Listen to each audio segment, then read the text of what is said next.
My family always said I was strong enough to handle anything, until the day my parents secretly gave my fully paid-off car to my sister. Reporting them shattered years of silence, exposed every hidden pattern, and forced me to finally choose my own freedom over their expectations. I walked out of work and froze. My parking spot. My spot was completely empty. No broken glass, no tow sign, nothing. Just a dead patch of asphalt where my 2023 Camry should have been. The same Camry I'd spent 6 years saving for. My chest tightened, my hand shaking as I checked the rows again, whispering, no, no, no, no.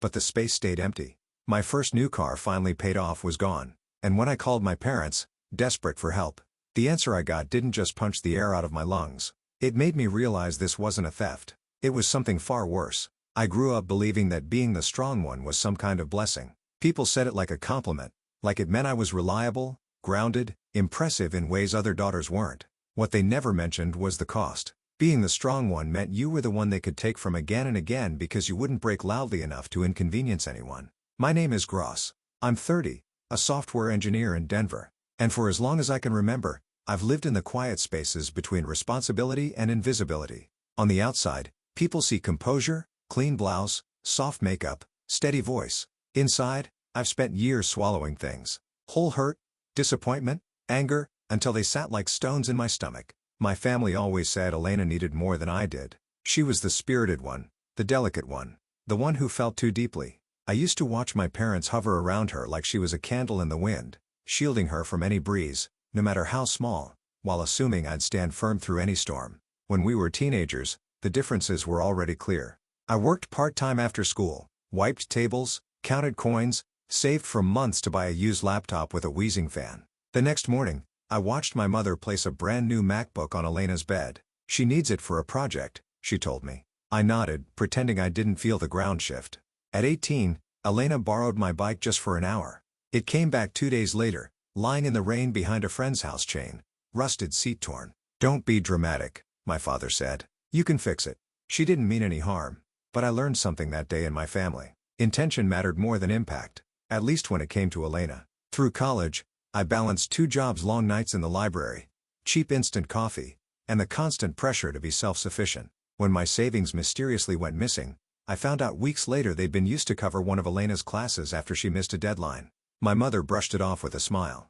Family helps family. By the time I graduated and moved to Denver, I had stopped expecting fairness. Independence felt safer than hope. I built my life quietly, paid bills on time, fixed my own problems, didn't ask for anything. And after 6 long years, I finally bought something that felt like mine.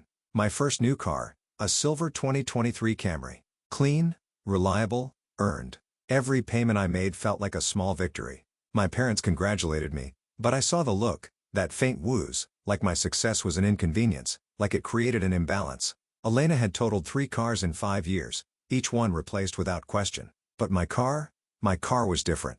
It carried every late night, every sacrifice, every ounce of pride I'd built on my own, which is why the empty parking spot didn't feel like a theft at first. It felt like a pattern I had spent my whole life trying to outrun. The moment I saw the empty spot, I did what any rational person would do. I tried to explain it away. Maybe I parked on another level. Maybe someone towed it by mistake. Maybe I was exhausted and misremembered entirely. But as I walked the lot for the 4th time, a cold, shaky clarity settled in my chest. My car wasn't misplaced. It was gone. My breathing turned shallow. I pulled out my phone, thumb slipping against the screen, and called the first people I thought would ground me. My parents. I called my parents, panicking. My mother picked up on the second ring, cheerful like she'd been expecting good news. "Mom," I gasped. "My car is gone. Did someone tow it? Do you know what I should?" "Oh, honey, relax. We gave it to Elena. She needs it more." Just like that. Soft voice, casual tone, as if she were telling me she'd borrowed a sweater, not stolen a $30,000 vehicle I'd spent 6 years earning. "What?" My voice cracked. "You gave it to her. She has that new job." My mother said, "She can't be taking the bus. You'll manage for a few days. Don't make this bigger than it is." I stood frozen in the parking lot. The sounds around me muffled the distant hum of traffic, the whir of a streetlight, my heart pounding in my ears. My father's voice cut in as if he had been listening the whole time. "It's still in the family. You're overreacting. We all share. Remember when we helped you in college? You used my savings to pay for Elena's class," I whispered. "That wasn't helping me." Silence. Then my mother sighed, disappointed. "Don't start that again. Your sister is trying. She's had a rough time. Rough time. The same rough time she'd been having for 10 years. Images hit me hard. Elena crying after totaling her first car. My parents hugging her, telling her it was bad luck. Elena smashing the second one while texting the front end folded like paper. My father saying she's shaken. Don't scold her. Elena partying too hard. Totaling the third. My mother murmuring.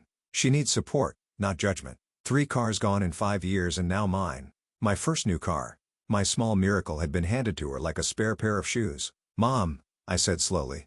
I didn't give anyone permission. You took my key. You took my car. We borrowed it, she insisted. Stop being selfish. Selfish. The word cut deep familiar like an old bruise. I felt something inside me bend, then snap. All those years of swallowing things, of fixing what wasn't mine to fix, of pretending their choices didn't hurt me. Every ignored boundary, every time they said I was strong enough to handle it.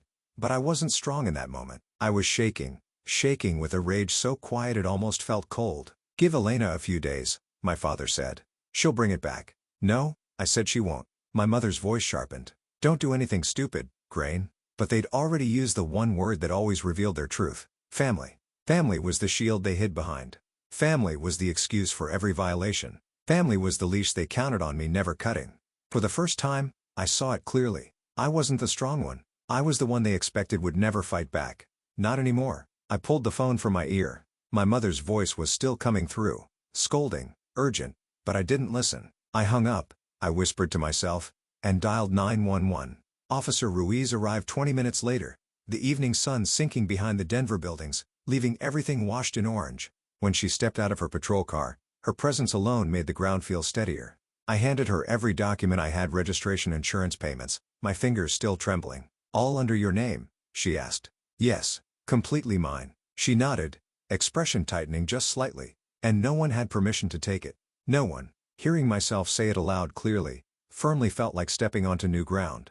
Ruiz photographed the empty spot, glanced at the security camera overhead, and radioed in a bolo. When she said Elena's name into that radio, my sister's name, it punched the air out of my lungs. Family theft cases are still theft, she added. The law doesn't make exceptions for feelings. Her words hit harder than the missing car. My entire life had been built around exceptions, me shrinking so Elena could expand, me absorbing so she could avoid consequences. Now for the first time, someone drew a line where my family never had.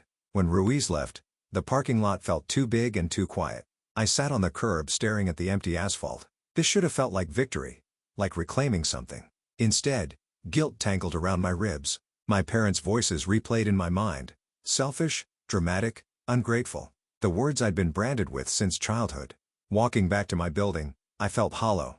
My apartment, usually my sanctuary, felt foreign. I made tea, but it tasted metallic. I sat on the couch in the dark, the city lights flickering against the windows, and let myself feel the weight of what I'd done. Reporting your own family isn't a clean decision. It scrapes at every old loyalty, every inherited script. But when I thought of Elena behind my wheel, laughing, posting, maybe telling people it was hers, my stomach twisted. She hadn't called, not once, not even to ask if I was okay. Neither had my parents. That silence said everything. Later, my phone lit up. Unknown numbers, relatives, all echoing the same message. Drop the report. Don't ruin the family, be understanding. Not a single call asking if I had a way home. For the first time, I didn't answer. It wasn't strength. It was exhaustion. And somewhere in that exhaustion, something new took shape: resolve. They had crossed a line. And this time, I wasn't going to erase it. 3 days after I filed the report, the call came while I was at my desk. I'd barely slept, barely eaten, living in that suspended place between fear and stubbornness. When my phone buzzed with Officer Ruiz's name, my breath caught. "We located your vehicle," she said.